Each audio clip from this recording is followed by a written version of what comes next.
ನಮಸ್ಕಾರ.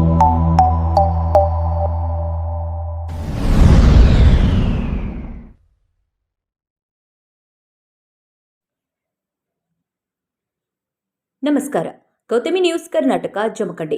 ಹೊಸ ಅಪ್ಡೇಟ್ ಬರ್ತಾ ಇದೆ, ನೋಡ್ತಾ ಇರಿ. ಜಮಖಂಡಿ ನಗರದ ಬಸ್ ನಿಲ್ದಾಣ ಪಕ್ಕದಲ್ಲಿ ಹೊಸ ಶೌಚಾಲಯ ಕಟ್ಟಡದ ನಿರ್ಮಾಣದ ಹಂತದಲ್ಲಿರುವ ಕಟ್ಟಡದಲ್ಲಿ ತಡರಾತ್ರಿಯಲ್ಲಿ ವ್ಯಕ್ತಿಯೋರ್ವನು ನೇಣಿಗೆ ಶರಣಾಗಿದ್ದಾನೆ. ನೇಣು ಬಿಗಿದುಕೊಂಡು ಆತ್ಮಹತ್ಯೆ ಮಾಡಿಕೊಂಡ ಘಟನೆ ನಡೆದಿದೆ. ಶಿರೋಳ ಗ್ರಾಮದ 26 ವರ್ಷದ ಅರ್ಜುನ್ ಕಾಂಬ್ಳೆ ಮನನೊಂದು ನೇಣು ಬಿಗಿದುಕೊಂಡು ಆತ್ಮಹತ್ಯೆಯನ್ನ ಮಾಡಿಕೊಂಡ ದುರ್ದೈವಿ ಎಂದು ತಿಳಿದುಕೊಂಡು ಬಂದಿದೆ. ಬೆಳಗಿನ ಜಾವದಲ್ಲಿ ಸಾರ್ವಜನಿಕರು ನೇಣು ಬಿಗಿದುಕೊಂಡ ವ್ಯಕ್ತಿಯನ್ನ ಶವವನ್ನ ನೋಡಿದ್ದಾರೆ ಎಂದು ಮಾಹಿತಿ ತಿಳಿದುಬರುತ್ತದೆ. ಬಸ್ ನಿಲ್ದಾಣ ಪಕ್ಕದಲ್ಲಿ ಶವವನ್ನ ನೋಡಲು ಸಾರ್ವಜನಿಕರು ಮುಗಿಬಿದ್ದಿದ್ದರು. ಪೊಲೀಸರು ಸಾರ್ವಜನಿಕರನ್ನ ಚದುರಿಸಿದ ಘಟನೆ ನಡೆದಿದೆ.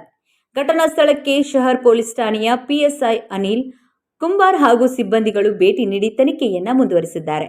ಇನ್ನೂ ನಿಖರವಾದ ಮಾಹಿತಿ ತಿಳಿದು ಬಂದಿರುವುದಿಲ್ಲ. ಮುಂದಿನ ಸುದ್ದಿಯೊಂದಿಗೆ ಸಿಗೋಣ. ಅಲ್ಲಿಯವರೆಗೆ ನೋಡ್ತಾ ಇರಿ ಗೌತಮಿ ನ್ಯೂಸ್ ಕರ್ನಾಟಕ ಜಮಖಂಡಿ.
Burla